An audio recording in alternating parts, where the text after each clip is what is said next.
Welcome to episode 15 of the Tool and Tie podcast.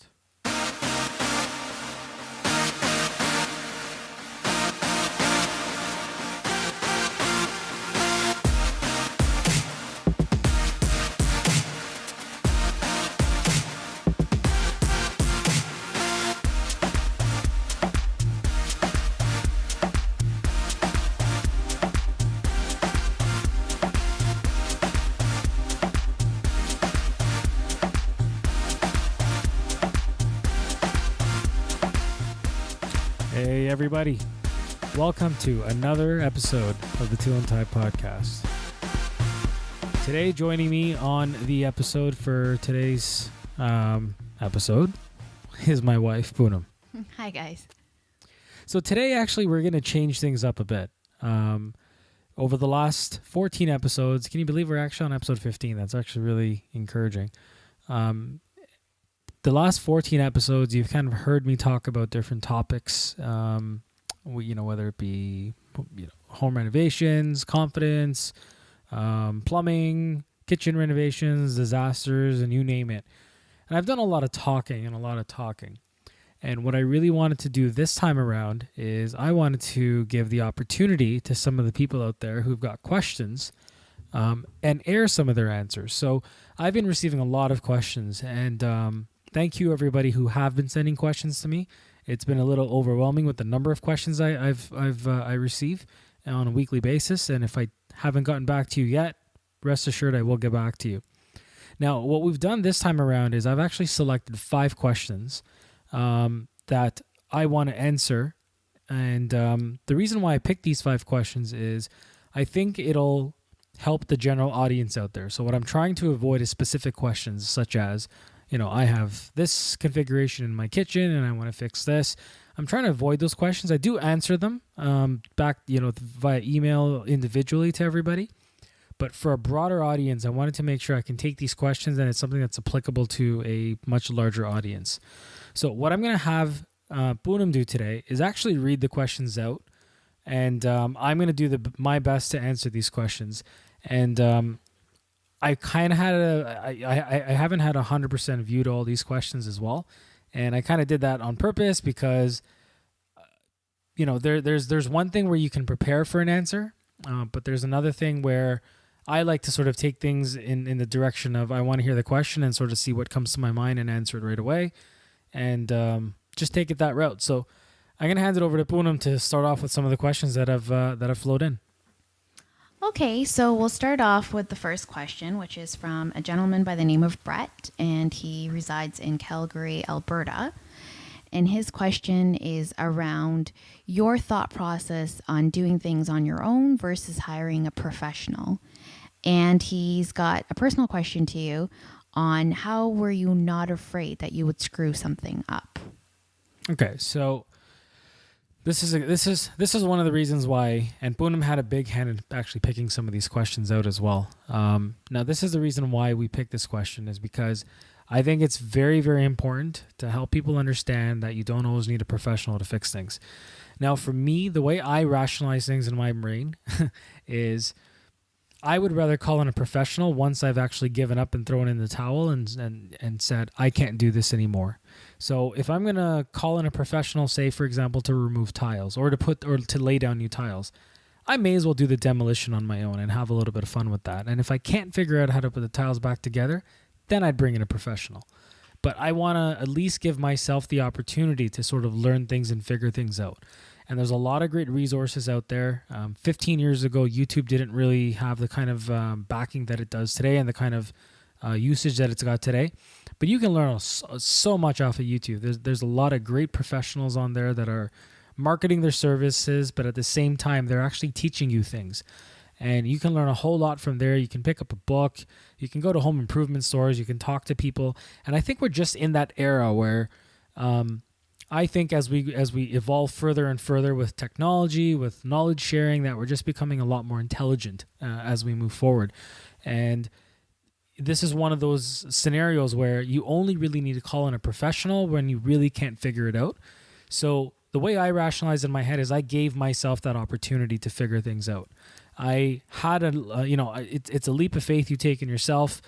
It's sometimes very, very nerve-wracking because you don't know what the end result's going to be. But the fact of the matter is you don't know what the end result is going to be unless you actually give it a shot. So that's kind of my advice to, and I think, sorry, who was that question from? Brett from Calgary, Alberta. So Brett, that's my advice to you and to the other folks that are thinking about this is give yourself that opportunity. You're probably capable of more than you think.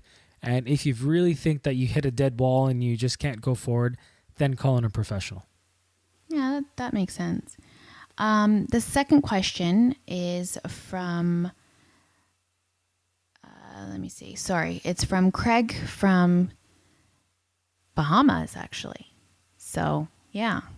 Now, he says that he loves listening to your show, and he listens to it on a weekly basis. And he also listened to the episode on investment properties, and he wanted your perspective on how to even enter the investment property scene. Where do you start, and how do you find an investment property to make money off of? Okay, so thanks, Craig, from the Bahamas.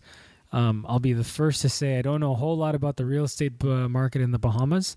I will say that I've visited the Bahamas before. I absolutely love it there, and so that's a compliment to you guys out there. But what I will do is I'll give you some general information in terms of starting up with investment properties. One of the things that you definitely want to start with is if you've got a property in mind, you want to survey the area. So here's what I mean by that. There was a time about a year or two, 2.5 years ago, where we were looking at a property, and when we actually walked into the neighborhood, the property was, it was a decent value, it was under our budget, and so it seemed like a really great deal.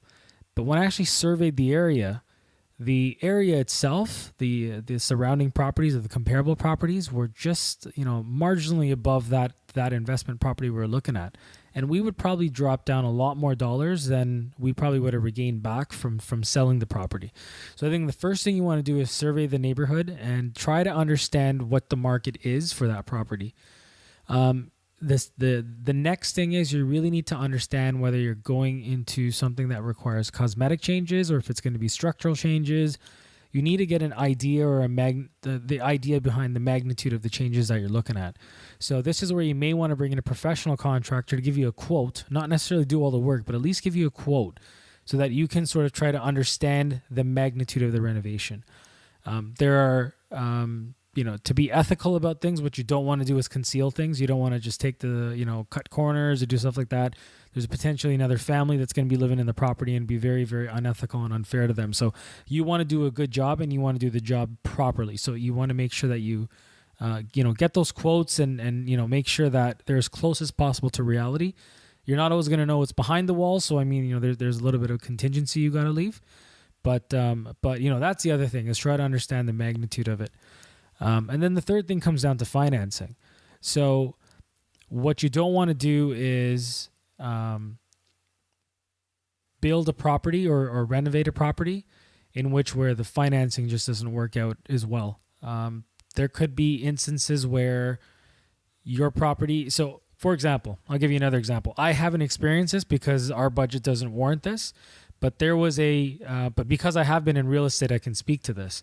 There was an investment property where somebody bought that was over $1 million. And when you start looking at investment properties and that scale of things, you really start limiting your customer demographic or your basically your customer count. When you look at for example, in Toronto, when you look at the average market for real estate, the average price is between $400,000 or $500,000. And that would sort of cater towards the average population. And when I start looking at a $1.5-2 million property, you're probably looking at only a certain percentage of the actual GTA or the Toronto market that can afford that. So that's another thing to keep in consideration. Don't bite off more than you can chew. So from a financing standpoint, you got to make sure that the economics make sense, that you have buyers, that there's a potential for what you're doing. There's a potential for the renovations. I know somebody who sunk over $100,000 in a basement, and their return was almost next to nothing. Well, not next to nothing, but it wasn't anywhere near what they were expecting. So that's where you got to make sure that when you're investing in the house, you're investing in you're investing in the right places to get the economics out of it. That's great. Now on to the third question My name is Roland from Coventry, United Kingdom. And my question is, what's been the biggest failure in terms of your DIY project, and what's been your biggest success? What advice can you offer those just getting into DIY? Yeah, that's a great question. So actually in an earlier podcast, I think it may have been the second or third podcast, I can't remember which one it was, I talked about a disaster that happened in our condominium where I took on a plumbing project, very ill-equipped, I'll say, on basically fixing trying to replace a cartridge. And that really turned out into a disaster. Long story short, there was 2 shutoff valves in the condominium, which is, not necessarily something you'd be aware of if you're living in a home where there's one main shutoff valve. So I shut off the one valve, didn't realize there was another one that was actually behind some of the other piping that it was actually very difficult to see. And I had a lot of damage in our condominium and damage to our neighbors. So that would probably be one of my biggest failures. And I would say that was my fault because I didn't do the due diligence to really understand the plumbing behind it. I just sort of shut off things and kind of went forward with things, didn't do proper testing. So I would say that's probably one of my biggest failures. But at the same time, I took that failure and I made sure that I never underestimated the plumbing side of things again. And always double, triple, quadruple check any lines, any shutoffs, and all that other kind of stuff. One of the biggest successes, I would say, was when we actually purchased our existing home. We had a very, very aggressive timeline of trying to renovate our kitchen and our family room in under 2 months. And it was very aggressive because I had never taken on, Poonam and I, neither one of us had actually never taken on kind of a general contractor role where we were coordinating different things, doing some of the renovations ourselves, to the point where I actually never even knew how a flooring nailer worked. And, we got some hardwood floors in the property. So I would say that was a really big success for us. And the other reason why I attribute that to being a success is it goes back to an earlier question. It's about the confidence. We had the confidence in ourselves. We said we're going to give this a shot. If others can do it, there's no reason why we couldn't do it. Everybody's got to start at some point, so why not start here? And we took that, I'm going to say, risk, and we invested in ourselves and in our abilities, and we came up with what I would call a pretty kick-ass kitchen and family room today, sorry. And just to add to that, I was really sort of taken aback because, like Sat said, he's never taken a contractor role, but there were other vendors. I mean, yes, we did do a lot of the work on our own, and we saved oodles and oodles of dollars doing that. And still came out with such a great finished product. But there were other vendors that were coming in, and Sat's just kind of, he drafted up a timeline so that certain things were put in before the vendors could come in. So, for instance, the hardwood flooring was put in before the kitchen could, even begin to start. And so, the way it just all kind of fell into place was really well orchestrated. And I think you need to give yourself a pat on the back for that, Sats, because it was a job well done. Yeah, I think we both got to give ourselves a pat on the back because I obviously didn't do it on my own. And just on that, the other thing you can do is if you go and you subscribe to my email list, I actually send you the free plan that I used. And that's a plan. It draws out all the different activities. It draws out, the important events, one that has to happen before the other, and it graphs it out for you. So I've got, I think the last time I checked, well over, I think it was almost close to 4,500 downloads, which is pretty, it's humbling, at least for me, which is great. And I've got oodles and oodles of emails that came to me saying thank you for the project. So I'm glad it's been working out for you. And you guys, if you're interested, check it out. It's absolutely free. I don't charge anything for it. Just subscribe to the email list, and you'll get a couple of freebies along the way. That's great. Now, question number 4 is from Mark from Chicago. And his question is regarding you working with me, your wife. And, oh boy. Yeah. And how has that been? He's asking because there's there's actually been a lot of people that have deterred him from the idea of him working with his wife, and have kind of put it in his head that this could make or break his marriage. So he just wanted your sort of insight on how things have been working. So the first thing I'll say is, guys, the guys who are saying it's going to make or break their marriage, I think they've been watching too much of Renovation Realities, which is a TV show. I think it's on the DIY Network or HGTV. I can't remember, but it's really not that bad. I actually think it's, if anything, I think it made our marriage a little bit stronger. What it really did is it tested our patience, but at the same time, it tested our ability to accomplish things together.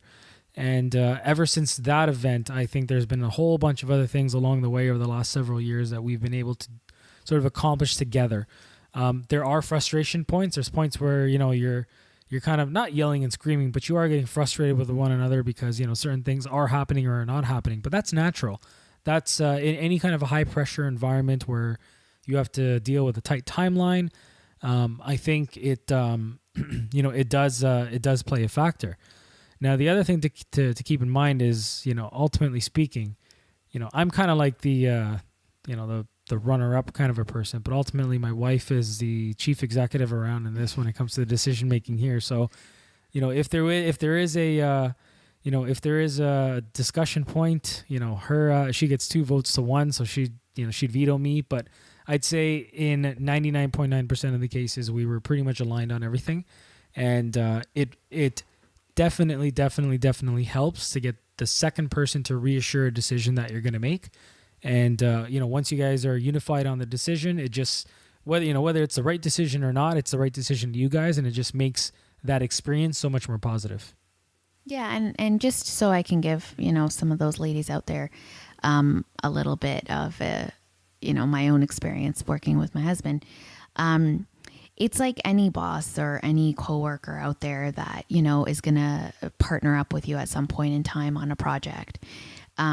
So of course I look at Sats as my partner, and there are times of, where we're kind of at each other's throats. But we kind of make it work. And I think one thing that everybody needs to kind of, think about is that, at the end of the day, the finished product is really the main goal, and that's your sort of mutual objective. So taking orders, if you want to call it that, or listening to your partner, and just kind of, negotiating and coming up with suggestions and whatnot, they have to be open on both ends. So it's not just a dictatorial sort of partnership, but it's a joint partnership where, you guys are both mutually making decisions. You're not just taking orders from somebody or having the other person take, giving orders. So I think that helped in our projects anyways, because we were able to sort of come up with solutions together. And I want to sort of reiterate that it probably did solidify our marriage and our relationship a little bit more. It just gave us a little bit more of a commonality. We already have a lot of things in common, but this was something that we both had a passion for that we just didn't know. And it was, it kind of, sort of ignited once we started. Now I'm going to just go ahead with the last question, and that's from Melissa from Utah, Texas. And she said that her husband is looking to redo his basement, and he has a fair number of tools, but he loves any other type of tool that he can get his hands on. And his question to you is, if the wife was to buy her husband a present to help with the basement, what kind of a present would you suggest? Well, Melissa, you've actually just hit a topic that is very, very near and dear to me. Tools. It's true. A couple of years ago, I've said it before, I didn't really know how to use power tools at all. I had a tool and a hammer back in the day, and that was about it. And over the last couple of years, I've built up an arsenal of tools, and a lot of them are applicable to actually basements. So there's 2 things that come to mind when you're doing a basement renovation. First of all, and one of the most important starting points is actually framing your basement.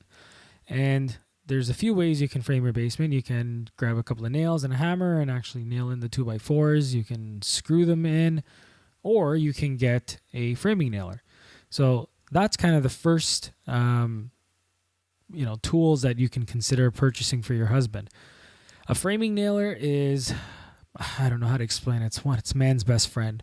It's very versatile. You can use it in various applications, whether you're fencing, whether you're building a doghouse, which is what I'm working on right now for my dog, or if you're going to frame a basement. It cuts your time by a significant amount. They are, it really depends on what type of framing nailers you're going to get. One of the things I will tell you is there's a few types of framing nailer. There's something called the clipped head framing nailer, and then a full round framing nailer. And more cities or states are actually starting to ban clipped head because they say it doesn't hold enough. So a full head framing nailer is one of the tools you can look at. I own the Boss Stitch. I think it's F28 to 28 degrees full head framing nailer. I think I picked it up for about $250 at a home improvement store. So fairly economical if you're going to make some long-term use out of it. So that's tip number one. Tip number two is about how to actually fasten your wood to the concrete, or how do you actually cover those ugly pillars and posts that are those support columns that are in the basement. And in either scenario, it's about how do you fasten wood to either steel or wood to concrete. So if you want to actually build a wall, you obviously have to nail into the concrete and then nail into your floor joist or ceiling joist, depending on where you're looking at it, your joist above. Now, to nail into the concrete, there's a few ways you can do it. You can screw in like a Tapcon or something, which is really kind of boring and very, very cumbersome. Or you can get something that I really love a lot, and that's called a Ramset. So it's RAMSET. It's a .22 caliber. They call it a powder actuated trigger tool. And what that basically does is it allows you to fasten pretty much anything into anything. I put this gun to test quite a few times. And what it is it allows you to fasten your lumber to your concrete. And it's kind of like a little shotgun really, but it's not really a gun. But you put the little nail, you put the nail in the front, you put it's not really a bullet, and I forgot the technical name for it, but you basically put in something inside the actual tool as well that helps to propel the pressure forward and actually shoot that nail down. And when you press down and you pull on the trigger, it just slices right through the wood and goes right into the concrete. Or if you want to cover up those support beams, it goes right into the actual into the metal beam as well. And this way you can then put drywall around it or frame it or do whatever you want with it. So that's number two, a Ramset tool. And then the last thing, I'm going to assume that your husband's got this, but it's a good quality drill. Drills are very, very effective. You almost need them in every application, especially when you're putting up drywall. I hate putting up drywall. I actually outsource that. But for those who love putting up drywall, getting a good quality drill to help you along the way, whether you're installing electrical, whether you're going to be installing drywall, or whether you're going to be installing something else, a good quality drill is also very, very important as well. I have a DeWalt drill, and I love my drill more than anything. I carry that thing around everywhere. If I could take it to my professional job, I would, but I'd have no application for it. So those are three of the tools that you can consider. And hopefully that answers your question around potential tools. And that is pretty much all the questions that we handpicked. So on behalf of SATS, I'm sure he's going to also say his little bit as well. But on behalf of SATS and the podcast itself, we really thank you for joining and tuning into Tool and Tie, and we really encourage you guys to continue with your questions. And we're hoping that we'll do this once a month, just to kind of give thanks and give back to all those viewers out there that are being very active in our podcasts on a weekly basis. Yeah, I will try my best to get some answers out, the ones that are a little bit more broad and generic. So in terms of how do you get those questions to me, there's a few ways.